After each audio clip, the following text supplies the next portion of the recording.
당신 아버지가 내 모든 걸 앗아갔어. 그러니 이제 당신이 그 빚을 갚아야지.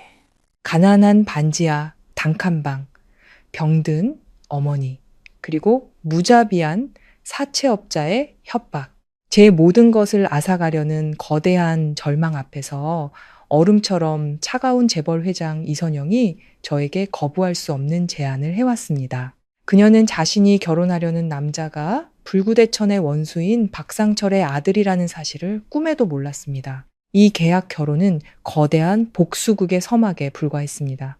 나는 그녀의 저택에 숨겨진 진실을 파헤치고 아버지의 누명을 벗겨야만 합니다. 설령 그 과정에서 나 자신이 괴물이 된다 할지라도 황혼의 이야기 채널 지금 바로 구독과 좋아요를 눌러 이 기막힌 이야기의 끝을 함께 해주세요. 제 이야기 박지훈의 삶은 고난과 시련으로 가득한 여정이었습니다. 숱한 희생과 쉼없는 노력이 담겨 있죠. 22살, 서울의 한 대학 마지막 학년을 다니던 저는 도시 외곽의 낡고 허름한 반지하 방에서 어머니와 함께 살고 있었습니다. 어머니는 중병을 앓고 계셨고 아버지는 끔찍한 사고로 노동력을 완전히 잃으신 상태였습니다. 가족은 아버지의 막대한 병원비를 감당하려 빌린 사채 때문에 빚더미에 올라앉았습니다. 저는 매일 새벽같이 일어나 동네 빵집에서 배달 아르바이트를 하고 낡아빠진 가방에 책을 챙겨 허둥지둥 학교로 향했습니다. 수업이 끝나면 곧장 식당으로 가 또 다른 아르바이트를 하며 생활비와 불어나는 빚을 갚기 위해 발버둥 쳤습니다. 하지만 그런 노력에도 불구하고 무자비한 사채업자 최 회장의 협박에서는 벗어날 수 없었습니다. 그는 계속해서 돈을 독촉했고 3일 안에 갚지 않으면 이 반지하 방마저 빼앗아 버리겠다고 으름장을 놓았습니다. 어느 날 집에 돌아왔을 때 저는 어머니가 낡은 나무 의자에 웅크리고 앉아 계신 모습을 목격했습니다. 어머니의 눈은 붉게 충혈되어 있었고 그 앞에는 최 회장이 서 있었습니다. 저는 어떻게든 해결하겠다고 애원하며 설명했지만 거대한 빚이 주는 압박감은 숨이 막힐 지경이었습니다. 최 회장은 조금도 망설이지 않고 이 집을 잃고 싶지 않으면 돈을 갚으라며 협박했습니다. 무력감과 피로에 지쳤지만 저는 학업을 포기할 수 없었습니다. 어머니께서 아들만큼은 꼭 대학을 졸업해야 한다고 간절히 바라셨기 때문입니다. 가난하더라도 아들까지 자신처럼 평생 고생하며 살게 하고 싶지 않으셨던 겁니다. 저는 반드시 이 시련을 극복하리라 다짐했지만 압박감은 점점 더 커져만 갔습니다. 그러던 어느 날 카페에서 아르바이트를 하던 중 저는 이선영 회장을 만났습니다. 기품 있지만 얼음처럼 차가운 분위기의 여성이었죠. 이 회장은 저를 꿰뚫어보는 듯한 눈빛으로 가족에 대한 것과 저의 노력을 물었습니다. 그녀의 칭찬에 저는 놀랐지만 동시에 새로운 기회가 열리고 있음을 직감했습니다. 삶은 여전히 힘들었지만 그 시련들이 저를 단련시키고 있었습니다. 어려움에 맞서고 결코 희망을 포기하지 않는 강인한 청년으로 말입니다. 몇 분간의 침묵 끝에도 저는 이 회장의 의도를 전혀 알 수 없었습니다. 그녀는 찻잔을 내려놓으며 한층 더 엄격해진 눈빛으로 물었습니다. 내가 왜 자네와 이야기하고 싶어 하는지 아나? 저는 고개를 저으며 공손하게 대답했습니다. 아니요, 잘 모르겠습니다. 이 회장은 말없이 가방에서 명함 한 장을 꺼내 테이블 위에 올려놓았습니다. 자네에게 제안을 하나 하지. 그녀는 차분한 목소리로 말을 이었습니다. 자네가 동의한다면 내가 자네 가족의 빚을 모두 갚아주겠네. 자네 어머니의 안정적인 생활은 물론 자네의 미래까지도 보장하지. 저는 멍해졌습니다. 눈을 크게 뜨고 믿을 수 없다는 듯 그녀를 쳐다봤습니다. 정말? 정말이십니까? 저는 겨우 목소리를 냈습니다. 하지만 왜 저를 도우려고 하시는 겁니까? 이 회장의 미소는 더 차가워졌고 눈빛은 엄숙했습니다. 그녀는 대답했습니다. 조건은 아주 간단해. 나와 결혼해서 내 법적인 남편이 되어주면 돼. 그 말은 제 머릿속에서 폭탄처럼 터졌습니다. 저는 제가 들은 것을 믿을 수가 없었습니다. 회장님과 결혼이라니요. 저는 말을 더듬었습니다. 하지만 왜 하필 접니까? 이 회장은 어깨를 으쓱하며 차분하게 말했습니다. 이유는 알 필요 없어. 지금 이 비참한 상황에서 벗어날 유일한 기회라는 것만 알면 돼. 생각할 시간은 사흘 주지. 그녀는 일어서서 핸드백을 고쳐 메고는 카페를 나섰습니다. 저는 인파 속으로 사라지는 그녀의 뒷모습을 멍하니 바라보며 자리에 남았습니다. 머릿속은 온통 뒤죽박죽이었습니다. 그녀와 결혼하라고? 그 질문이 머릿속에서 계속 맴돌며 다른 생각을 할 수 없게 만들었습니다. 그날 밤 집에 돌아와서도 저는 이 회장의 제안을 떨쳐낼 수 없었습니다. 저는 작은 침대에 말없이 앉아 낡은 벽지를 멍하니 바라봤습니다. 어떻게 해야 하지? 스스로에게 물었지만 만족스러운 답은 없었습니다. 어머니께서 나무 의자에 앉아 걱정스러운 눈으로 저를 보고 계셨습니다. 피곤하니? 평소보다 늦게 왔구나. 어머니는 침울한 목소리로 물으셨습니다. 아니에요, 어머니. 그냥 일이 좀 있어서요. 저는 억지로 미소를 지어 보였습니다. 어머니는 한숨을 쉬셨습니다. 그녀의 목소리는 나지막했지만 슬픔으로 가득 차 있었습니다. 네가 가족 때문에 얼마나 고생하는지 안다. 엄마 아빠가 이렇게 무력하지 않았더라면 네가 이렇게까지 힘들진 않았을 텐데 그런 말씀 마세요, 어머니. 저는 다급하게 어머니의 말을 막았습니다. 어머니 아버지는 아무 잘못 없으세요. 제가 어떻게든 방법을 찾을게요. 약속해요. 하지만 그 약속은 점점 불어나는 빛과 최 회장이 정해놓은 마감일을 떠올릴 때마다 너무나도 공허하게 들렸습니다. 이제 고작 일주일 남았는데 필요한 돈은 상상조차 할 수 없는 액수였습니다.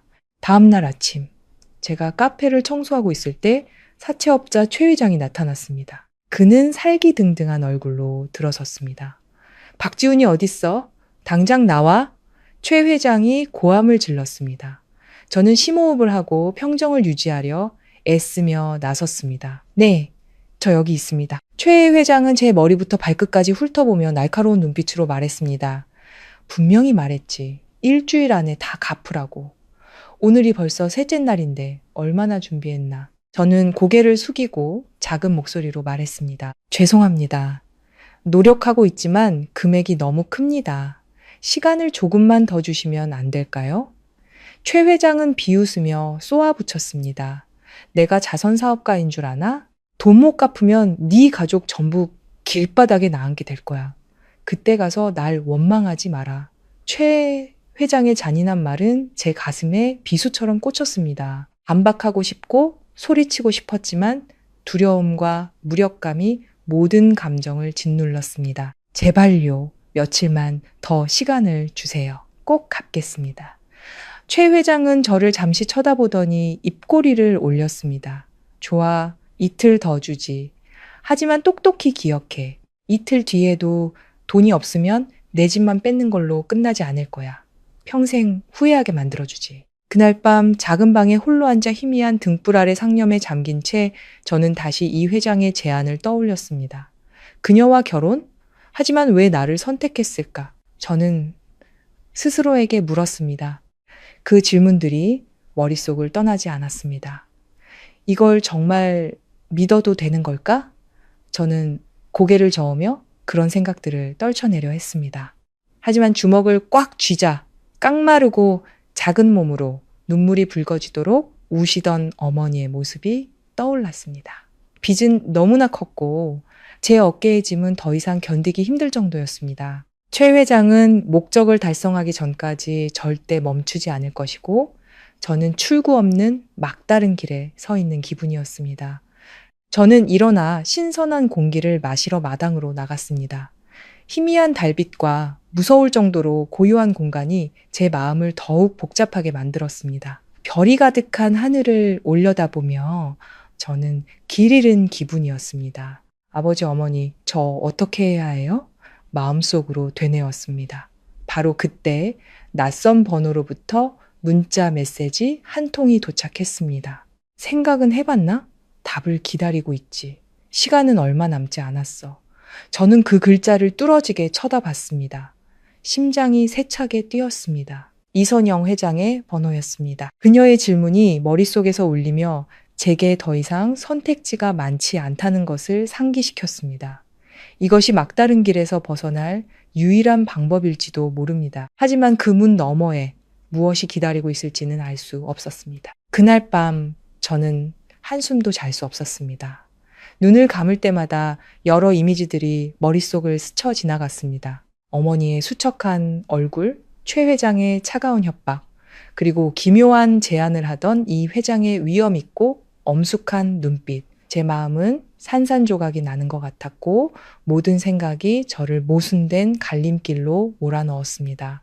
이 회장의 제안은 단순한 초대가 아니라 저를 벼랑 끝에서 구해줄 유일한 열쇠처럼 느껴졌습니다. 하지만 그 뒤에 무엇이 기다리고 있을지는 알 수 없었죠. 다음 날 아침 햇살이 문틈으로 새어 들어올 때 저는 떨리는 손으로 휴대폰을 들어 이 회장의 번호를 눌렀습니다. 몇 번의 신호음 끝에 이 모든 것을 예상했다는 듯 그녀의 차분한 목소리가 들려왔습니다. 결정했나? 그녀가 물었습니다. 저는 깊은 숨을 들이쉬고 최대한 평온한 목소리를 유지하려 애썼습니다. 네, 동의하겠습니다. 아주 좋아. 이 회장은 만족스러운 목소리로 답했습니다. 주소를 보낼 테니 지금 바로 나를 만나러 오게. 진행하기 전에 처리해야 할 일이 좀 있어. 이 회장에게서 문자를 받은 후 저는 더 이상 생각할 시간이 없었습니다. 휴대폰을 주머니에 쑤셔 넣고 가장 단정한 옷으로 갈아입은 뒤 집을 나섰습니다. 이렇게 아침 일찍 어디 가니? 어머니가 물으셨습니다. 저는 그저 어색하게 미소 지으며 돌아봤습니다. 볼 일이 좀 있어서요. 어머니 푹 쉬고 계세요. 이 회장이 보낸 주소에 도착했을 때 저는 높다란 철문과 요새처럼 둘러싸인 담장이 있는 거대한 저택 앞에 서 있었습니다. 경비원이 문을 열어 저를 안으로 안내했습니다. 이 회장은 이미 거실에서 기다리고 있었습니다. 짙은 붉은색 벨벳 소파에 앉아 작은 찻잔을 들고 있었죠. 왔군, 앉게. 그녀는 맞은편 의자를 가리키며 말했습니다. 저는 자리에 앉았습니다. 그녀의 눈이 제 모든 생각을 꿰뚫어 보는 것 같았습니다. 시작하기 전에 이 회장이 입을 열었습니다. 이 점을 분명히 알아둬야 해. 이 결혼은 법적인 형식일 뿐이야. 필요할 때 내 역할을 하는 것 외에는 아무것도 할 필요 없어. 내가 자네 가족의 모든 비용을 책임지겠지만 자네가 따라야 할 내 규칙들도 있지. 저는 마른 침을 삼키며 평정을 유지하려 애썼습니다. 네, 알겠습니다. 이 회장은 희미하게 미소 지었지만 그 미소는 예측하기 어려웠습니다. 좋아. 이런 협조적인 태도가 마음에 드는군. 혼인신고는 이번 주 안에 진행할 거야. 준비해 두도록. 저는 더 이상 할 말이 없었습니다. 모든 것이 생각보다 빠르게 진행되었고 마음속의 불안감은 점점 커져만 갔지만 다른 선택지가 없었습니다. 저택을 나선 후 저는 긴 길을 걸으며 방금 일어난 일들을 곱씹었습니다. 과연 내가 올바른 결정을 한 걸까? 아니면 이건 돌이킬 수 없는 실수들의 시작일 뿐일까? 저는 자문했습니다. 다음 날 혼인신고는 작은 구청에서 이루어졌습니다. 결혼식도 꽃도 증인과 구청 직원을 제외하고는 어떤 하객도 없었습니다. 저는 서류에 서명했습니다. 손이 약간 떨렸습니다. 이 회장은 옆에 서 있었고 그녀의 눈에는 어떤 특별한 감정도 드러나지 않았습니다. 모든 절차가 끝나자 그녀는 짧게 말했습니다. 오늘부터 자네는 내 저택에서 살게 될 거야. 내 규칙들은 나중에 자세히 말해주지. 저는 고개를 끄덕일 뿐이었습니다. 다시는 돌아올 수 없는 문을 막 통과한 기분이었습니다. 호화로운 저택에서의 첫날 밤, 저는 꿈에도 그려보지 못했던 넓고 모든 것이 갖춰진 방으로 안내받았습니다. 하지만 집안의 공기는 이해할 수 없을 정도로 차가웠습니다. 이 회장은 서재문 뒤로 거의 사라졌고 웃음소리나 어떤 소음도 없이 규칙적으로 똑딱거리는 시계 소리만 울려 퍼졌습니다. 다음 며칠 동안 저는 새로운 삶에 적응하려 노력했지만 불안감은 계속해서 저를 따라다녔습니다. 저는 이 회장이 밤에 낯선 사람들을 자주 만나고 2층에 한 방을 항상 굳게 잠가두는 것을 알게 되었습니다. 그곳은 아무도 들어갈 수 없는 곳이었죠. 한 번은 복도를 지나가다가 이 회장이 엄숙한 톤으로 전화 통화하는 것을 들었습니다. 외부에 알려지면 안 돼. 계획은 예정대로 완벽하게 끝나야 해. 그 말에 제 심장이 세차게 뛰었습니다. 질문 하나가 머릿속에서 계속 맴돌았습니다. 무슨 계획? 내가 대체 무슨 일에 엮인 거지? 불안감은 마치 앞으로 저를 기다리는 것들이 상상했던 것보다 훨씬 더 끔찍할 수 있다는 경고처럼 느껴졌습니다. 그날은 하늘이 흐렸습니다. 잿빛 구름이 마치 불길한 징조를 예고하는 듯 했습니다. 저는 이 회장이 준비해준 낡은 정장을 입었지만 몸에 맞지 않았습니다. 어깨는 살짝 컸고 소매는 손목을 덮어 어색하고 이질적인 느낌이 들었습니다. 제 심장은 세차게 뛰었습니다. 신랑의 기쁨 때문이 아니라 숨막히는 불안과 두려움 때문이었습니다. 혼인신고는 구청의 작은 방에서 이루어졌습니다. 직원과 증인만 있을 뿐 꽃도 음악도 저나 이 회장의 가족도 없었습니다. 그것은 마치 미리 짜인 거래처럼 조용하고 냉정한 결혼이었습니다. 이 회장이 들어섰습니다. 정교한 문양이 수놓인 검은색 비단 드레스를 입은 그녀에게서는 차분한 눈빛과 옅은 미소에서 뿜어져 나오는 위엄이 느껴졌습니다. 저는 그녀를 보았지만 그 눈빛은 마치 제 모든 생각을 평가하고 관찰당하는 기분이 들게 했습니다. 구청 직원이 무감정한 목소리로 절차를 낭독했습니다. 오늘 신랑 신부 양측의 혼인신고 절차를 진행하겠습니다. 서류에 서명하여 확인해 주시기 바랍니다. 저는 펜을 들었습니다. 손이 너무 떨려서 펜초기 종이에 작은 잉크 자국을 남겼습니다. 저는 이 회장을 흘끗 쳐다봤지만 그녀는 그저 가볍게 고개를 끄덕일 뿐이었습니다. 서명하게. 그녀의 목소리는 차갑고 낮았습니다. 저는 더 이상 묻지 못하고 서류에 서명했습니다. 풀 수 없는 족쇄에 묶인 기분이었습니다. 이 회장은 펜을 들어 망설임 없이 빠르고 힘차게 서명했습니다. 됐습니다. 직원이 고개를 끄덕이며 그들이 공식적으로 부부가 되었음을 확인했습니다. 그 말은 어떤 기쁨도 가져다 주지 않았습니다. 저는 등골을 타고 흐르는 냉기를 느꼈습니다. 완전히 다른 삶, 영원히 닫혀버린 문으로 들어선 것 같았습니다. 신고가 끝난 후 이 회장은 저를 저택으로 데려갔습니다. 고급 세단은 텅 빈 도로를 미끄러지듯 달렸습니다. 차 안은 에어컨 소리만 들릴 정도로 무섭도록 조용했습니다. 저는 이 회장 옆에 앉아 있었습니다. 마치 낯선 사람 옆에 앉은 기분이었습니다. 법적으로는 제 아내가 되었지만 차가운 계약서와 다를 바 없었습니다. 묻고 싶은 거라도 있나? 이 회장이 갑자기 입을 열었습니다. 그녀의 시선은 저를 향하지 않았습니다. 저는 당황하며 말했습니다. 그저 왜 저를 선택하셨는지 알고 싶습니다. 이 회장은 고개를 돌려 옅은 미소를 지었습니다. 간단해. 자네는 돈이 필요했고 나는 말을 잘 듣는 사람이 필요했지. 우리는 딱 그만큼의 공평한 관계야.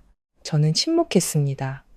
손을 꽉 쥐자 자존심에 깊은 상처를 입은 듯한 기분이 들었습니다.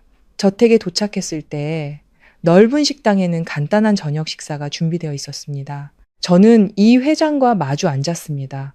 두 사람 사이에 보이지 않는 거대한 공간이 있는 것 같았습니다. 먹게. 이 회장은 저를 보지 않고 말했습니다. 네, 저는 작은 목소리로 대답했습니다. 젓가락을 들었지만 음식 맛을 느낄 수 없었습니다. 한 입 한 입이 목에 걸리는 것 같았습니다. 이 회장의 눈길이 가끔씩 저를 스쳐 지나갈 때면 그 안에 담긴 무언가가 저를 불안하게 만들었습니다. 그날 밤 저는 넓고 호화로운 방에 배정되었지만 그 화려함은 어떤 평온함도 주지 못했습니다. 공간은 무서울 정도로 고요했고 오직 똑딱거리는 시계 소리만 울려 퍼졌습니다. 저는 침대에 누워 천장을 바라봤습니다. 질문은 여전히 머릿속을 맴돌았습니다. 이 회장은 왜 나를 선택했을까? 그녀의 진짜 목적은 무엇일까? 제 삶은 마치 혼란스러운 꿈속에 잠겨 있는 것 같았고 주변에서 일어나는 일들을 전혀 이해할 수 없었습니다. 어느 날 밤 복도에서 조용한 발소리가 들려왔을 때 저는 복도 끝 굳게 잠긴 방문 앞에 서 있는 이 회장의 그림자를 문득 발견했습니다. 희미한 무드등 불빛이 그녀의 모습을 더욱 신비롭게 만들었습니다. 이 회장은 저를 차가운 눈으로 바라보며 마치 경고하는 듯한 신호를 보냈습니다. 이 집에는 자네가 절대 들어가서는 안 되는 곳들이 있어.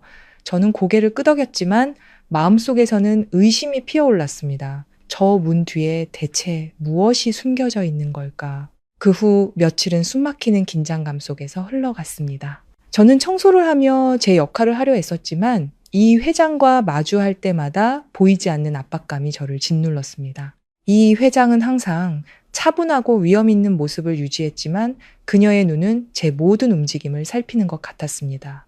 거대하고 호화로운 저택은 생기가 없었습니다. 이 회장과 몇몇 과묵한 가사 도우미 외에는 다른 사람을 거의 볼 수 없었습니다. 밤에 비밀스러운 만남은 계속되었고 낯선 손님들은 흔적도 없이 왔다가 사라졌습니다.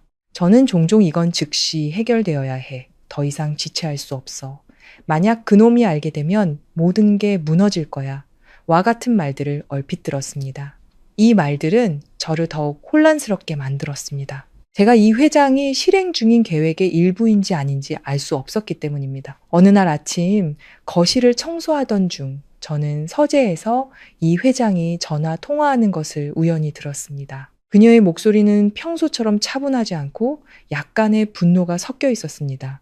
내가 말했잖아. 어떤 것도 새어나가게 해선 안 돼. 그놈이 알게 되면 모든 게 무너질 거라고. 저는 그 자리에 멈춰서서 더 들으려 했지만 이 회장이 문을 닫으면서 목소리는 점점 작아졌습니다. 저는 이 집에 무언가 숨겨져 있으며 그것이 저와 관련이 있다는 것을 직감했습니다.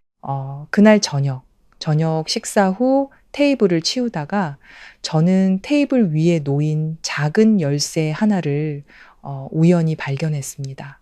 저는 그것이 이 회장이 접근을 금지했던 비밀의 방열쇠와 같다는 것을 알아차렸습니다. 억누를 수 없는 호기심에 저는 조용히 열쇠를 집어들고 계단을 올랐습니다.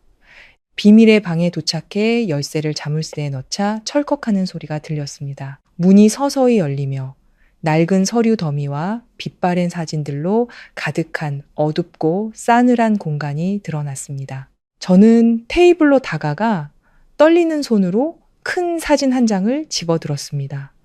사진 속에는 아버지께서 이 회장 그리고 낯선 남자와 함께 서 계셨습니다. 세 사람 모두 호화로운 배경 속에서 미소 짓고 있었습니다. 사진을 뒤집자 뒷면에 적힌 한 줄의 글씨가 저를 얼어붙게 만들었습니다.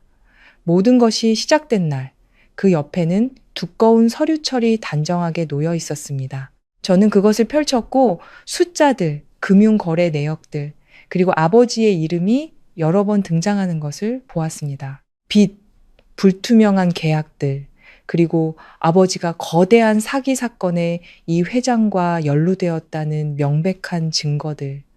저는 눈앞의 광경을 믿을 수 없었습니다.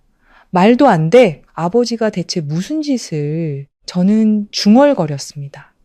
머릿속이 혼란스러웠습니다. 그때 복도 쪽에서 작은 소리가 들렸습니다. 저는 돌아봤고 문지방에 서 있는 이 회장의 차가운 얼굴 위로 손전등 불빛이 비치는 것을 보았습니다. 자네, 지금 뭐 하는 거지? 이 회장의 목소리는 차가웠고 한마디 한마디가 주변 공기를 얼리는 듯 했습니다. 저는 말을 잇지 못했습니다. 손에 들고 있던 서류가 바닥으로 떨어졌고 방 안은 순식간에 어지러워졌습니다. 이 회장은 다가왔습니다. 그녀의 날카로운 시선은 저를 떠나지 않았습니다. 호기심이 지나치군. 하지만 좋아, 진실을 알고 싶다면 내가 알려주지. 그녀는 똑바로 서서 저를 쏘아보며 말을 이었습니다. 알고 있나? 내 아버지는 네가 생각하는 것처럼 좋은 사람이 아니야. 그는 날 속이고 내 모든 재산을 빼앗고 나를 비참한 지경에 버렸어. 내가 널 사랑해서 결혼한 줄 알아? 아니, 절대 아니야. 난 네 아버지가 그 끔찍한 행동에 대한 대가를 치르길 바랐을 뿐이야. 하지만 이 회장의 말을 들었을 때 제 몸에 피가 얼어붙는 것 같았습니다. 우리 아버지는 그런 분이 아니에요. 거짓말하지 마세요. 저는 소리쳤지만 이 회장은 입꼬리를 올리며 차갑게 비웃었습니다. 방금 자네가 본 게 증거가 아니고 뭐지? 아니면 여전히 내 아버지가 무고한 희생자라고 믿고 싶은 건가? 제 눈은 분노와 혼란으로 붉어졌습니다. 저는 떨리는 목소리로 말했습니다. 회장님, 저랑 결혼한 게 복수 때문이었습니까? 전 이 일과 아무 관련도 없는데 이 회장은 저를 날카롭게 쳐다봤습니다. 그 눈빛에는 잠시 부드러움이 스쳤지만 그녀의 말은 칼처럼 제 가슴을 베었습니다. 자네는 관련 없지. 하지만 자네는 그 사람의 아들이야. 그리고 그게 바로 자네가 그를 대신해 대가를 치러야 하는 이유지. 알겠나? 이 회장의 말은 제 마음을 옥죄는 족쇄 같았습니다. 저는 주위의 모든 것이 무너져 내리는 기분이었습니다. 제가 무슨 말을 하기도 전에 현관벨이 갑자기 울리며 방 안의 팽팽한 긴장감을 깨뜨렸습니다. 가사도우미 한 명이 허둥지둥 달려와 급하게 보고했습니다. 회장님, 손님이 오셨습니다. 아주 중요한 일이라고 하십니다. 이 회장은 돌아서며 저를 경고의 눈빛으로 쳐다봤습니다. 어리석은 짓은 하지 마. 넌 이미 이 일에 너무 깊이 빠졌으니까. 그리고 그녀는 떠났습니다. 어두운 방 안에 저 혼자 남겨졌습니다. 이 회장의 말이 제 머릿속에서 풀 수 없는 저주처럼 맴돌았습니다. 저는 그곳에 서서 절망과 분노가 차오르는 것을 느꼈습니다. 테이블 위에 엉망인 서류 더미를 내려다보며 무엇을 해야 할지 몰라 무력감에 휩싸였습니다. 숨을 고르며 저는 서류 더미를 뒤지기 시작했습니다. 아버지와 낯선 남자 사이에 서명된 거대한 계약서가 눈에 들어왔습니다. 엄청난 액수의 돈과 끔찍한 메모들은 저를 소름 돋게 했습니다. 아버지를 함정에 빠뜨리기 위한 완벽한 계획. 아버지는 사기꾼이었을까? 아니면 희생자였을까? 생각을 멈출 수 없었던 저는 서둘러 모든 것을 원래대로 정리하고 방을 나왔습니다. 제 심장은 무거웠고 마음은 혼란과 두려움으로 가득 찼습니다. 계단을 내려가자 아래층에서 이 회장과 낯선 남자의 목소리가 들렸지만 감히 나서지 못했습니다. 두 사람은 격렬하게 다투고 있었습니다. 남자는 화난 목소리로 말했습니다. 이 일을 비밀로 하기로 약속했잖? 만약 그놈이 알게 되면 당신 재산뿐만 아니라 우리 목숨까지 위험해져. 이 회장은 차가운 목소리로 대꾸했습니다. 내가 뭘 하고 있는지 알아. 하지만 더 이상 그놈이 모든 걸 좌지우지하게 놔두진 않을 거야. 이 계획으로 모든 것을 끝낼 거야. 저는 계단 중간에 서 있었습니다. 심장이 쿵쾅거렸습니다. 그놈은 누구지? 생각보다 모든 게 복잡하군. 갑자기 남자가 돌아섰고 그의 의심스러운 눈초리가 저에게 쏠렸습니다. 넌 누구야? 제가 입을 열기도 전에 이 회장이 위험 있는 목소리로 끼어들었습니다. 내 남편이야. 당신이 상관할 일이 아니니 신경 꺼. 남자는 멈칫했지만 의심 가득한 눈초리는 저를 떠나지 않았습니다. 확실해? 감정에 휘둘려서 모든 걸 망치지 말라고. 이 회장은 대답하지 않고 남자에게 나가라는 손짓만 했습니다. 그가 사라지자 그녀는 돌아서서 저를 차가운 눈빛으로 쳐다봤습니다. 다 들었겠지. 이제 어쩔 셈이지. 저는 더 이상 감정을 억누를 수 없었습니다. 목소리는 분노와 걱정으로 떨렸습니다. 엿들으려고 한 건 아니에요. 하지만 그 방에 있던 서류들, 저와 제 가족에게 대체 무슨 짓을 하려는 겁니까? 이 회장은 부드럽게 대답했지만 그 목소리는 이상할 정도로 날카로웠습니다. 너무 많이 알 필요 없어. 넌 내게 빚을 졌고 난 내 계획을 망치는 사람은 절대 용서하지 않는다는 것만 기억해. 저는 걱정스럽게 물었습니다. 무슨 계획인데요? 그리고 왜 저희 아버지가 이 일에 연루된 거죠? 이 회장의 목소리는 차가워졌습니다. 내 아버지가 무죄라고 생각해? 그가 무죄였다면? 네 가족이 이런 빚더미에 앉았을까? 나한테 일어난 일들이 그냥 오해라고 생각해? 넌 너무 순진하군. 저는 목이 메어 고개를 저었습니다. 눈물이 피 돌았습니다. 저희 아버지가 실수는 하셨을지 몰라도 나쁜 분은 아니에요. 복수하고 싶으시면 저한테 하세요. 제 가족은 더 이상 건드리지 마세요. 이 회장의 눈에 놀라움이 스쳤지만 그녀는 금세 평정을 되찾았습니다. 네가 협상할 권리가 있다고 생각해? 모든 걸 내가 쥐고 있다는 걸 잊지 마. 넌 그냥 네 역할에나 충실하면 돼. 바로 그때 주방 쪽에서 비명 소리가 들려왔습니다. 가사도우미 한 명이 허둥지둥 달려와 겁에 질린 목소리로 외쳤습니다. 회장님, 반지요. 회장님, 다이아몬드, 반지가 없어졌어요. 저택 안의 공기는 즉시 팽팽해졌습니다. 이 회장은 미간을 찌푸렸고 날카로운 시선이 방 안의 모든 사람을 훑었습니다. 반지를 찾을 때까지 모두 그 자리에 꼼짝 말고 있어. 아무도 나갈 수 없어. 가사도우미들은 당황하고 두려워하며 서로를 쳐다봤습니다. 저는 그 자리에 서 있었습니다. 불안감이 더욱 커졌습니다. 저는 관련이 없다는 것을 알았지만 이 회장의 의심스러운 눈초리는 저를 위협받는 기분이 들게 했습니다.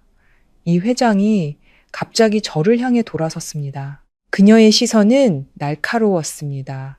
자네, 뭐 본 거 있나? 저는 말을 더듬으며 서둘러 대답했습니다. 저는 아무것도 모릅니다. 이 회장은 놓아주지 않았습니다. 만약 자네가 관련되어 있다는 걸 알게 되면 내가 무정하다고 원망하지 마. 등골을 타고 차가운 기운이 흘렀습니다. 저는 아무 잘못도 하지 않았는데 왜 의심받는지 이해할 수 없었지만 가사도우미들의 시선은 마치 무언가를 숨기는 것처럼 이 회장을 똑바로 쳐다보지 못했습니다. 반지가 사라진 게 우연일까? 아니면 이것도 이 회장 계획의 일부일까? 저는 스스로에게 물었지만 감히 입 밖으로 내지 못했습니다. 저택 전체가 긴장감에 휩싸였습니다. 발소리, 서랍 여는 소리, 걱정 가득한 속삭임이 집안 곳곳에 울려 퍼졌습니다. 모두가 두려워했습니다. 모두가 거대한 폭풍이 다가오고 있음을 알고 있었습니다. 창백한 얼굴의 젊은 가사도우미가 이 회장 앞으로 불려 나왔습니다. 네가 마지막으로 주방을 청소했지? 이 회장의 목소리는 차가웠습니다. 빠르진 않았지만 권위로 가득 차 있었죠. 네, 맞습니다. 소녀는 떨며 대답했습니다. 하지만 전 아무것도 못 봤어요. 이 회장은 미간을 찌푸렸습니다. 그녀의 시선은 면도날처럼 날카로웠습니다. 내가 확인도 안 하고 네 말을 믿을 것 같아? 소녀는 즉시 울음을 터뜨리며 앞치마를 꽉 쥐었습니다. 맹세코 제가 가져가지 않았어요. 전 감히 그런지 못해요. 저는 답답함을 느꼈습니다. 다른 사람이 억울하게 당하는 것을 가만히 보고 있을 수만은 없었습니다. 제가 입을 열었습니다. 회장님, 혹시 반지가 우리가 못 찾은 어딘가에 떨어져 있거나 다른 곳에 두고 잊어버리신 건 아닐까요? 이 회장의 차가운 시선이 저를 훑었습니다. 그녀의 목소리는 단호했습니다. 내가 내 반지가 항상 손에 있었다는 걸 모를 것 같나? 만약 사라졌다면 이유는 단 하나야. 누군가 훔쳐간 거지. 저는 할 말을 잃었습니다. 마음속 불안감만 커져갈 뿐이었습니다. 사람들은 계속해서 집을 뒤졌지만 반지는 나타나지 않았습니다. 마침내 한 가사도우미가 떨리는 목소리로 말했습니다. 혹시 지훈 씨가 이 집에 새로 온 사람이잖아요.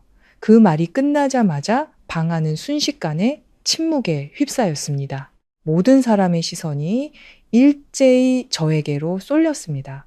의심, 경계, 그리고 심지어 비난까지 담겨 있었습니다.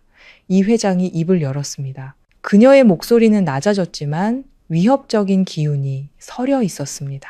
할 말 있나? 전 아무 짓도 안 했어요. 저는 주먹을 꽉 쥐며 대답했습니다.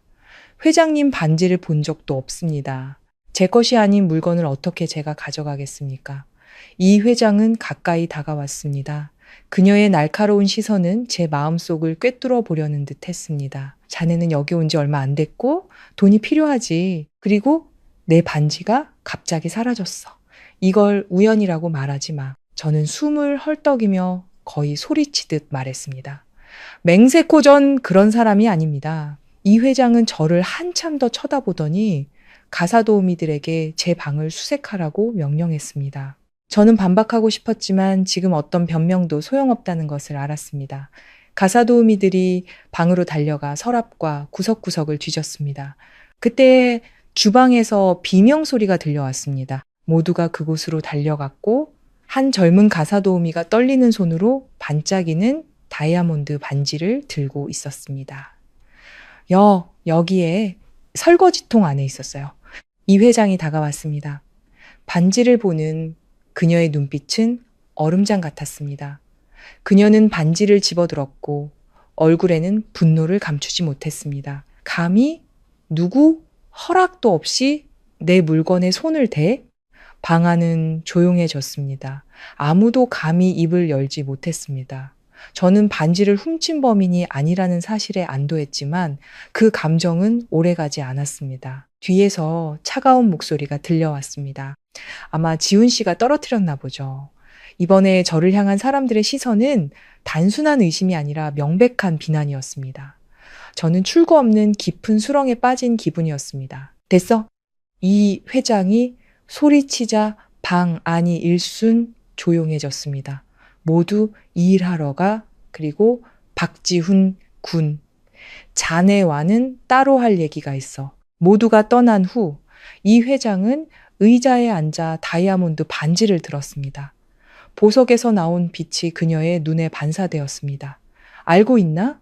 그녀는 말했습니다. 목소리는 차분했지만 위협이 담겨 있었습니다.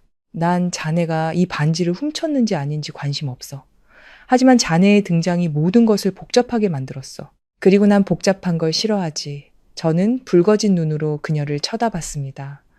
전 아무 잘못도 하지 않았어요. 그저 문제를 일으키지 않고 제 일을 잘하고 싶었을 뿐입니다. 이 회장은 가볍게 웃으며 자리를 떴습니다. 모든 게 그렇게 간단할 것 같나? 자네는 이 결혼에 동의했고 이제 여기 머물러야 해. 자네가 원해서가 아니라 이미 이 일에 휘말렸기 때문이야. 저는 고개를 숙였습니다. 무력감이 차올랐습니다. 그럼 제가 뭘 하길 원하십니까? 이 회장은 일어섰습니다. 그녀의 시선은 칼날처럼 날카로웠습니다. 네 역할을 잘 해내. 하지만 명심해. 만약 날 실망시킨다면 자네뿐만 아니라 자네 가족 전체가 대가를 치르게 될 거야. 그녀의 말은 선고와 같았고 제 마음속 희망의 문을 쾅 닫아버렸습니다. 저는 넓은 방 안에 홀로 앉아 빠져나올 수 없는 소용돌이에 휘말린 기분이었습니다. 밤이 되자 저는 고요한 방 안에 누워 잠을 이룰 수 없었습니다. 이 회장의 말이 머릿속을 맴돌며 제 마음을 깊이 파고들었습니다. 저는 규칙도 모르는 게임에 조리된 기분이었습니다. 그저 이리저리 밀쳐질 뿐 멈출 방법이 없었습니다. 차갑고 숨막히는 감정이 저를 감쌌습니다. 희미한 무드등 불빛 아래 저는 침대에서 뒤척이며 천장을 바라봤습니다. 빛과 어둠이 기묘하게 얽혀 만들어내는 불규칙한 형상들은 제 혼란스러운 마음과 같았습니다. 저는 왜 이 결혼에 동의했을까 자문했습니다. 그리고 제가 갓 결혼한 아내 이선영 회장은 대체 무엇을 숨기고 있는 걸까요? 아버지에 대한 질문도 머릿속에서 끊임없이 울렸습니다. 아버지가 좋은 분이셨다면 왜 그런 서류들이 존재하는 걸까요? 그것들은 정반대를 증명하고 있었습니다. 제 마음은 해답 없는 의심들로 계속해서 요동쳤습니다. 바로 그때 복도 밖에서 작은 소리가 들렸습니다. 저는 벌떡 일어나 귀를 기울였습니다. 조용한 발소리가 점점 가까워졌습니다. 마치 누군가 소리를 내지 않으려 애쓰는 것 같았습니다. 저는 잠시 망설이다가 침대에서 나와 밖으로 나가기로 결심했습니다. 복도로 나가자 한 사람의 그림자가 이 회장이 항상 접근을 금지했던 비밀의 방 쪽으로 조용히 움직이는 것이 보였습니다. 키가 크고 발걸음은 빨랐지만 어떤 소리도 내지 않으려 애쓰는 모습이었습니다. 저는 나지막이 불렀습니다. 누구세요? 남자는 깜짝 놀라 저를 돌아봤습니다. 희미한 불빛 아래 저는 그가 이전에 이 회장과 이야기하던 남자라는 것을 알아차렸습니다. 이 사람이 그녀의 비밀 파트너인가 보군. 자넨 여기서 뭐 하는 거지? 남자가 물었습니다.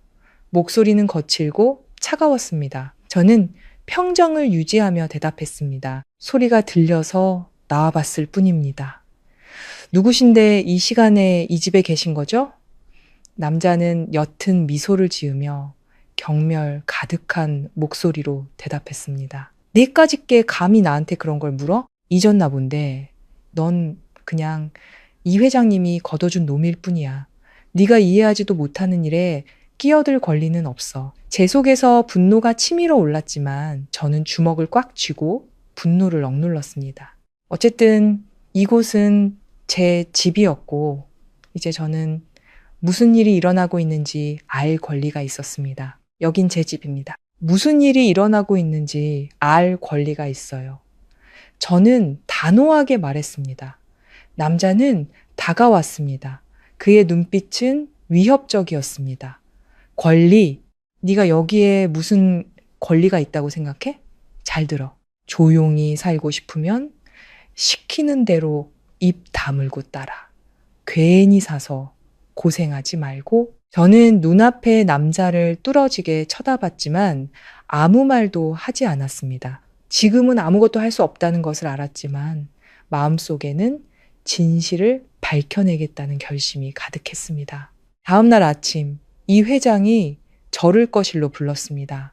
언제나처럼 차가운 모습으로 그녀는 안락의자에 앉아 제가 들어서는 것을 눈도 떼지 않고 지켜봤습니다. 어젯밤에 그를 만났더군. 이 회장은 돌려 말하지 않고 물었습니다. 저는 그녀를 똑바로 쳐다보며 대답했습니다. 소리가 들려서 나가봤을 뿐입니다. 그런데 그 사람, 회장님은 그가 한밤중에 집에서 뭘 하고 있었는지 아십니까? 이 회장은 표정 변화 없이 차가운 목소리로 말했습니다. 자네가 알 필요 없는 일이야. 저는 가슴속에 답답함을 참지 못하고 반박했습니다. 뭔가 잘못됐다는 느낌이 듭니다. 왜 저에게 이렇게 많은 것을 숨기시는지 이해할 수 없어요. 저는 가족을 돕기 위해 회장님과 결혼하는데 동의했지만 지금은 제가 회장님의 계획에 이용되는 졸에 불과한 것 같아요. 이 회장은 잠시 침묵하더니 비웃으며 말했습니다. 생각보다 똑똑하군. 하지만 아직 상황 파악이 덜 된 것 같아. 진실을 요구할 권리가 있다고 생각해? 내가 네 가족을 구했다는 걸 잊지 마. 넌 내게 빚을 졌어. 저는 무력감에 휩싸였지만 모든 것이 이렇게 끝나길 원치 않았습니다. 저는 그저 평범한 삶을 살고 싶었을 뿐입니다. 하지만 이 회장은 비웃는 눈빛으로 제 말을 끊었습니다. 넌 이미 발을 들였어, 박지훈. 그리고 이제는 돌아갈 수 없어. 네가 원하던 평범한 삶은 이미 오래전에 끝났다고. 저는 조용히 거실을 나섰지만 마음은 전혀 평온하지 않았습니다. 이 회장의 말은 망치처럼 제 머리를 내리쳤고 위험한 게임에 갇혔다는 느낌을 떨쳐낼 수 없게 만들었습니다. 저는 마당으로 나가 잿빛 하늘을 올려다봤습니다. 차가운 바람이 불어와 지금 제 심정처럼 암울한 기운을 실어 날랐습니다. 저는 이 모든 것에서 벗어날 수 있을지 아니면 의심과 거짓의 소용돌이 속에서 영원히 살아야 할지 자문했습니다. 그 질문이 머릿속에서 계속 울렸지만 답은 없었습니다. 제 인생이 다시는 예전처럼 평온할 수 없으리라는 것을 알았습니다. 그 후 며칠 동안 저택 안의 공기는 그 어느 때보다 팽팽해졌습니다. 이 회장은 거의 모습을 드러내지 않았습니다. 그녀는 주로 서재에 있거나 비밀스러운 손님들을 만나러 외출했습니다. 저는 아무도 말하지 않았지만 제 모든 행동이 감시당하고 있다는 느낌을 받았습니다. 저는 평정을 유지하려 애썼지만 마음은 제가 보고 들었던 것들, 즉 비밀의 방에 있던 서류들, 낯선 남자, 그리고 모호한 대화들 때문에 계속해서 혼란스러웠습니다. 모든 것이 복잡한 거미줄처럼 저를 올가매 숨 쉴 수 없게 만들었습니다. 어느 날 오후 제가 거실을 청소하고 있을 때 초인종이 울렸습니다. 가사도우미가 나가 문을 열자 한 젊은 여성이 들어왔습니다. 그녀는 30대 정도로 보였고 세련된 오피스룩을 입고 있었습니다. 눈빛은 날카롭고 태도는 자신감이 넘쳤습니다. 저는 놀라서 물었습니다. 누구시죠? 저는 한지수 실장이에요. 그녀는 부드럽지만 단호한 목소리로 대답했습니다. 이선영 회장님을 뵈러 왔어요. 그런데 당신은? 저는 박지훈입니다. 여기 살아요. 저는 약간 당황하며 대답했습니다. 한 실장은 미간을 찌푸리며 저를 평가하듯 훑어봤습니다. 여기 산다고요? 이 회장님께서는 당신에 대해 한 번도 말씀하신 적이 없는데 제가 무슨 말을 하기도 전에 이 회장이 계단에서 내려왔습니다. 그녀의 표정은 평소처럼 차가웠습니다. 한 실장, 왔군. 서재로 가지. 이 회장이 말했습니다. 한 실장은 고개를 끄덕이고 이 회장을 따라 서재로 들어갔습니다. 이 여자는 누구지? 지금 일어나고 있는 기묘한 사건들과 무슨 관련이 있는 걸까? 만남이 끝나고 한 실장은 서재에서 나왔습니다. 그녀의 표정은 다소 침울해 보였습니다. 저를 지나치다가 그녀는 잠시 멈춰서더니 나지막이 말했습니다. 조심하는 게 좋을 거예요. 여기서 사는 건 쉽지 않으니까. 저는 놀라서 물었습니다. 그게 무슨 말씀이시죠? 한 실장은 저를 보며 입가에 비꼬는 듯한 미소를 희미하게 띄었습니다. 곧 알게 될 거예요. 제가 많은 걸 말해줄 순 없지만 정말 똑똑하다면 모든 것이 겉보기와는 다르다는 걸 알게 되겠죠. 이 회장님은 상대하기 쉬운 분이 아니고 조심하지 않으면 당신이 원치 않는 문제에 휘말릴 수 있어요. 한 실장은 마치 제가 이해할 수 없는 무언가를 아는 것처럼 망설였습니다. 더 자세히 말씀해 주실 수 없나요? 무슨 일이 일어나고 있는지 알아야겠어요. 한 실장은 고개를 저었습니다. 제가 해줄 수 있는 조언은 항상 경계하고 이 회장님을 포함해서 아무도 믿지 말라는 것뿐이에요. 행운을 빌어요. 그리고 한 실장은 떠났습니다. 저는 혼란스러운 마음으로 그 자리에 남았습니다. 한 실장의 경고는 경종과 같았지만 동시에 저를 더욱 혼란스럽게 만들었습니다. 그날 밤 제가 방에서 물건을 정리하다가 서랍에 끼워진 작은 봉투를 우연히 발견했습니다. 봉투에는 이름 없이 짧은 글씨만 적혀 있었습니다. 강태준에 대해 알아보세요. 저는 이 사람은 누구지? 라고 자문했습니다. 호기심에 봉투를 열었지만 안에는 낡은 사진 한 장만 들어 있었습니다. 한 젊은 남자가 이 회장 그리고 다른 여자와 함께 서 있는 사진이었습니다. 이 남자가 강태준일 수 있겠지만 그가 이 모든 일과 무슨 관련이 있을까요? 저는 사진을 주머니에 넣고 반드시 조사해야겠다고 다짐했습니다. 동시에 이 일이 저를 더 큰 공경에 빠뜨릴 수 있다는 것도 깨달았습니다. 다음 날 아침, 제가 아침 식사를 하고 있을 때 이 회장이 갑자기 나타나 제 맞은편에 앉았습니다. 그녀의 시선은 제 모든 생각을 꿰뚫어 보는 듯 했습니다. 어제 한 실장이 자네와 이야기했다더군. 그녀는 차분하지만 위험 있는 목소리로 말했습니다. 네, 그냥 인사만 나눴습니다. 저는 평정을 유지하며 대답했습니다. 이 회장은 입꼬리를 올리며 옅게 비웃었습니다. 내 사람이지만 가끔 자기 일이 아닌 일에 참견하기를 좋아하지. 그녀가 하는 말은 조심해서 듣는 게 좋을 거야. 저는 대답하지 않았지만 마음속의 의심은 더욱 커졌습니다. 이 회장은 왜 한 실장을 언급하는 거지? 정말 그녀가 중요한 무언가를 알고 있는 걸까? 이 회장은 일어서서 떠나기 전 날카로운 눈으로 저를 마지막으로 쳐다봤습니다. 이 집에서는 모든 행동의 결과가 따른다는 것만 기억해. 날 실망시키지 마. 이 경고들은 제가 위험한 게임을 하고 있으며 어떤 실수든 값비싼 대가를 치를 수 있다는 것을 상기시키는 말처럼 제 머릿속에 다시 울려 퍼졌습니다. 긴장감은 보이지 않는 밧줄처럼 제 목을 조여왔고 하루하루가 더 힘겨워졌습니다.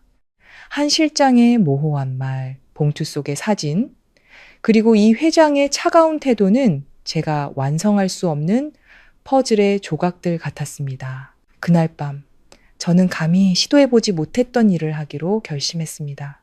2층 비밀의 방에 있는 서류들을 뒤져보기로 한 것입니다. 이것이 무모한 행동이라는 것을 알았지만 풀리지 않는 의문들이 저를 진실을 향해 내몰았습니다. 밤이 깊어지자 저는 조용히 방을 나섰습니다. 어두운 복도는 등불에서 새어나오는 희미한 빛으로만 밝혀져 있었습니다. 저는 소리를 내지 않으려 조심스럽게 한 걸음 한 걸음 발을 내디뎠습니다. 비밀의 방문은 여전히 닫혀 있었지만 이번에는 제가 전에 찾았던 열쇠를 준비해 두었습니다. 저는 조용히 열쇠를 자물쇠에 넣고 가볍게 돌렸습니다. 침묵 속에서 철컥하는 소리가 울렸습니다. 마치 예측할 수 없는 무언가의 시작을 알리는 신호 같았습니다. 저는 안으로 들어섰습니다. 손에 든 작은 손전등이 어지럽게 널린 서류 더미를 비췄습니다. 공간은 처음 들어왔을 때처럼 여전히 퀴퀴하고 싸늘한 냄새로 가득했습니다. 이번에 저는 더 두꺼운 서류철 하나를 발견했습니다. 안의 종이들은 금융 숫자, 거래 내역, 그리고 제가 들어본 적 없는 이름들로 가득했습니다.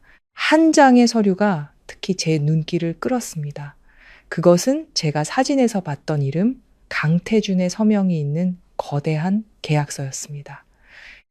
저는 강태준은 누구이며 이 회장과 아버지와 무슨 관련이 있는 걸까라고 궁금해하며 단서를 찾기 위해 한 장 한 장 넘겼습니다. 바로 그때 손전등 불빛이 방구석에 있는 작은 나무 상자를 비췄습니다. 저는 다가가 상자를 열었고 그 안에는 표지가 빛바랜 낡은 일기장이 있었습니다. 일기장을 펼치자 안의 글씨들이 제 심장을 세차게 뛰게 했습니다. 5월 12일, 10년 만에 태준을 다시 만났다. 그는 여전히 교활했다. 이 계획만 아니었다면 다시는 그와 엮이지 않았을 텐데. 하지만 이게 잃어버린 모든 것을 되찾을 유일한 방법이다. 5월 20일, 상철. 그놈의 아들은 그의 유일한 약점이다. 이 계획이 실패하지 않도록 그 아이를 이용할 것이다. 그 글귀들은 칼날처럼 제 심장을 베었습니다. 상철. 그건 아버지의 이름이었습니다. 제 몸의 피가 굳어버리는 것 같았습니다. 그녀가 정말 아버지를 향한 복수를 위해 나를 이용한 건가? 저는 분노에 차자문했습니다. 하지만 더 생각할 틈도 없이 복도 밖에서 발소리가 들려왔습니다. 저는 서둘러 상자를 닫고 일기장을 옷주머니에 쑤셔 넣었습니다. 하지만 숨기도 전에 문이 벌컥 열리고 이 회장이 나타났습니다. 그녀의 시선은 날카로운 칼날 같았습니다. 또 여기 있었군. 그녀는 낮지만 위험 있는 목소리로 물었습니다. 전 그냥 진실을 알고 싶었을 뿐입니다. 저는 평정을 유지하려 애쓰며 말을 더듬었습니다. 자네는 진실을 알 필요 없어. 이 회장이 다가왔습니다. 그녀의 시선은 저를 떠나지 않았습니다. 자네가 여기 있는 건 내가 그렇게 결정했기 때문이고 자네의 모든 행동에는 결과가 따른다는 것만 알면 돼. 저는 주먹을 꽉 쥐었습니다. 눈이 붉어졌습니다. 절 이용하셨군요. 아버지께 복수하고 싶으셨던 거죠. 하지만 전 아무 잘못도 없는데 왜 저를 이 일에 끌어들이신 겁니까? 이 회장은 입꼬리를 올리며 차갑게 웃었습니다. 네가 희생양이라고 생각하나? 그렇게 순진하게 굴지 마. 말씀하세요. 저희 아버지가 뭘 하셨는데요? 저는 소리쳤습니다. 무력감과 분노가 넘쳐 흘렀습니다. 아버지께서 회장님께 무슨 잘못을 하셨는데요? 이 회장은 잠시 침묵하더니 한숨을 쉬었습니다. 알고 싶나? 하지만 알고 나면 네가 그것을 감당할 만큼 강하길 바라지. 이 회장은 의자를 끌어다 앉았습니다. 그녀의 눈빛은 무언가를 회상하는 듯 깊어졌습니다. 내 아버지, 박상철은 한때 내 사업 파트너였어. 하지만 그는 단순한 파트너가 아니었지. 내 모든 것, 재산, 명성, 심지어 사람에 대한 믿음까지 빼앗아간 사람이었어. 그는 날 배신하고 자네가 사진에서 본 그 남자, 강태준과 손을 잡고 날 빈털터리로 만들었지. 거짓말이에요. 저는 고개를 저었습니다. 목이 메었습니다. 이 회장은 옅게 웃었습니다. 이 방에 있는 서류들은 거짓말을 못해. 직접 확인해봐도 좋아. 하지만 더 중요한 건 그가 날 버렸다는 거야. 모든 것을 다시 일으켜 세우는 걸 도와주겠다고 약속했지만 결국 내가 가장 필요할 때 날 혼자 내버려뒀지. 혼란스러운 감정이 솟구쳤습니다. 제 눈은 해답 없는 질문들로 가득 찼습니다. 아버지가 정말 이런 짓을 하셨다고? 방금 읽은 내용을 믿을 수 없었지만 이 회장의 말은 칼처럼 제 가슴을 파고들었습니다. 이 회장은 일어섰습니다. 그녀의 눈빛이 문득 부드러워졌습니다. 마치 제 안에 모순을 본 것 같았습니다. 이제 내가 왜 이런 짓을 했는지 알겠지. 하지만 명심해, 박지훈. 넌 네 아버지가 아니야. 그리고 난 네가 그와 같은 실수를 저지르길 원치 않아. 저는 아무 말도 할 수 없었습니다. 주위의 모든 것이 빙빙 도는 것 같았습니다. 저는 비밀과 모순의 미로에 갇힌 채 서 있었습니다. 내딛는 걸음마다 예측할 수 없는 갈림길로 저를 이끌었습니다. 이 회장은 가까이 다가와 제 어깨에 손을 얹었습니다. 그녀의 목소리는 엄격했습니다.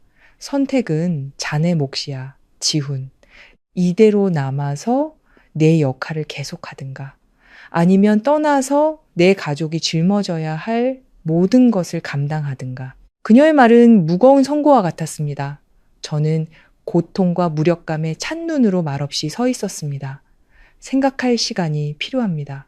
저는 나지막이 말했습니다. 이 회장은 고개를 끄덕였습니다. 그녀의 입가에 옅은 미소가 스쳤지만 온기는 전혀 없었습니다. 강요하진 않겠어. 하지만 시간은 아무도 기다려주지 않는다는 걸 잊지 마. 저는 방을 나왔습니다. 방금 들은 이야기로 마음이 무거웠습니다. 손에 든 서류와 일기장은 아직 완전히 명확하지 않은 진실을 비추는 거울 같았습니다. 하지만 저는 진실이 가까워지고 있으며 제가 할 수 있는 유일한 것은 그것을 마주하는 것뿐이라는 것을 알았습니다. 제 방으로 돌아와 침대에 앉아 일기장을 손에 들었습니다. 그것은 지나간 세월의 증거처럼 낡아 있었습니다. 저는 한 장 한 장 넘기며 이 회장의 복잡하지만 감정이 묻어나는 글씨를 읽었습니다. 그녀가 쓴 글은 저를 충격에 빠뜨렸습니다. 6월 15일, 박상철이 협력을 제안했다. 둘 다 부자가 될 기회라고 했다. 나는 그를 믿고 내 모든 재산을 그의 손에 맡겼다. 그리고 8월 20일, 상철과 태준이 날 속였다. 그들은 모든 돈을 가져가고 나에게는 거대한 빚더미만 남겼다. 내 가족은 무너졌고 난 아무것도 남지 않았다. 나는 용서하지 않겠다고 맹세했다. 몇 월 며칠 나는 상처를 그냥 두지 않겠다고 맹세했다. 그는 대가를 치러야 해. 내가 겪은 고통을 그도 느끼게 해줄 것이다. 여기까지 읽었을 때 제 손은 떨렸습니다. 아버지가 그런 행동을 하셨다는 것을 믿을 수 없었습니다. 하지만 계속 읽어내려가자 다른 글씨체가 저를 멈칫하게 만들었습니다. 10월 2일, 그의 아들을 만났다. 지훈. 아버지의 어두운 과거에 대해 아무것도 모르는 순진한 아이다. 나는 계획을 실행하기 위해 그를 이용할 것이다. 하지만 그가 이런 고통을 겪어야만 할까? 저는 일기장을 꽉 쥐었습니다. 눈이 붉어졌습니다. 이 회장의 마지막 말에는 증오뿐만 아니라 모순도 담겨 있었습니다. 그녀는 저를 이용하기로 결심했지만 마음 한구석에는 죄책감이 남아 있었습니다. 저는 더 이상 기다릴 수 없었습니다. 결심이 서자 저는 방을 나와 다시 이 회장과 마주했습니다. 회장님의 일기장을 읽었습니다. 제가 말했습니다. 진실을 알아야겠습니다. 저희 아버지가 무슨 짓을 하신 거죠? 왜 복수를 위해 저를 선택하셨습니까? 이 회장은 책상 뒤에 조용히 앉아 있었습니다. 표정에는 감정이 없었지만 눈빛에는 놀라움이 스쳤습니다. 그녀는 마치 이 일이 일어날 것을 예상했다는 듯 가볍게 한숨을 쉬었습니다. 모든 걸 알고 싶나? 그녀는 차갑지만 부드러움이 섞인 목소리로 말했습니다. 좋아. 네, 아버지. 박상철은 내가 가장 신뢰했던 사람이었어. 그는 내 재산을 빼앗아 갔을 뿐만 아니라 내가 소중히 여겼던 모든 것을 파괴했지. 그와 강태주는 나를 파멸로 몰아넣는 사기 계획을 꾸몄어. 하지만 그게 전부가 아니야. 저는 혼란스러운 눈으로 그녀를 쳐다봤습니다. 저희 아버지는 나쁜 분이 아니에요. 항상 저에게 도덕에 어긋나는 일은 하지 말고 올바르게 살라고 가르치셨어요. 어떻게 회장님께 그런 짓을 하실 수 있죠? 이 회장의 눈빛이 날카로워졌습니다. 네, 아버지가 과거를 숨겼다고 해서 좋은 사람이라고 생각해? 그가 내 가정을 파괴하고 돈뿐만 아니라 내 결혼 생활까지 망가뜨려 날 비참하게 만들었다는 건 모르나? 그녀의 말은 칼이 되어 제 가슴을 찔렀습니다. 저는 그녀가 겪었을 고통을 느낄 수 있었지만 동시에 아버지가 이 모든 비극의 원인이라는 사실을 견딜 수 없었습니다. 하지만 전 아버지가 아니잖아요. 저는 목이 메어 말했습니다. 아버지가 하신 일과 저는 아무 관련이 없어요. 왜 저를 이 일에 끌어들이신 겁니까? 이 회장은 저를 보며 눈빛을 누그러뜨렸습니다. 넌 그의 아들이고 그가 유일하게 사랑했던 존재야. 내가 그에게 내가 겪은 고통을 느끼게 하려면 널 겨냥해야만 했어. 하지만 회장님은 틀리셨어요. 저는 감정이 북받쳐 말했습니다. 아버지는 돌아가셨어요. 더 이상 여기 계시지 않아서 어떤 것도 느끼실 수 없다고요. 회장님께서 계속 증오 속에 사신다면 이 모든 고통을 겪는 건 바로 회장님 자신이 될 거예요. 제 말에 이 회장은 침묵했습니다. 한참의 시간이 흐른 후 그녀는 한숨을 쉬었습니다. 그녀의 눈빛은 모순으로 가득 차 있었습니다. 네 말이 맞을지도 모르지. 하지만 네가 내가 겪은 고통을 전부 이해할 순 없어. 나더러 용서하라고? 그건 네가 생각하는 것처럼 간단한 일이 아니야. 저는 이해심 가득한 눈으로 그녀를 쳐다봤습니다. 제가 과거를 바꿀 수는 없지만 현재를 바꾸기 위해 무언가 할 수는 있습니다. 계속 증오 속에 사신다면 회장님은 결코 행복해질 수 없어요. 이미 너무 많은 것을 잃으셨잖아요. 저까지 그 고통의 일부로 만들지 마세요. 이 회장은 대답하지 않았지만 그녀의 눈빛은 부드러워졌습니다. 처음으로 저는 제가 그녀의 마음에 닿았다고 느꼈습니다. 그 후 며칠 동안 저택 안의 분위기는 서서히 바뀌었습니다. 이 회장은 더 이상 예전처럼 차가운 태도를 유지하지 않았습니다. 그녀는 저와 대화하는데 더 많은 시간을 할애하기 시작했습니다. 그리고 그 대화들을 통해 저는 그녀가 겪어야 했던 고통을 더 깊이 이해하게 되었습니다. 저 또한 아버지에 대한 모든 것을 밝히기로 결심했습니다. 강태준과 과거의 관계들에 대해 조사하기 시작했습니다. 모든 단서는 저를 진실에 더 가까이 다가가게 했지만 동시에 위험한 여정에 발을 들였다는 것도 깨달았습니다. 어느 날 아침 제가 거실에 앉아 있을 때 휴대폰이 진동하며 낯선 번호로부터 문자가 도착했습니다. 내 아버지에 대한 진실을 알고 싶다면 오늘 밤 8시 목련 카페에서 만나자. 아무에게도 알리지 마라. 저는 문자를 뚫어지게 쳐다봤습니다. 마음은 혼란으로 가득 찼습니다. 누가 이 문자를 보냈고 그들은 아버지에 대해 무엇을 알고 있을까? 저는 깊은 숨을 들이쉬고 약속 장소에 가기로 결심했습니다. 하지만 앞으로 저를 기다리고 있는 것이 제 인생을 영원히 바꿔놓을 수도 있다는 것을 알았습니다. 2부 과거의 비밀을 기대해 주세요. 이야기가 마음에 드셨다면 좋아요와 구독을 누르고 여러분의 생각을 댓글로 공유해 주세요. 다음 편을 놓치지 마세요.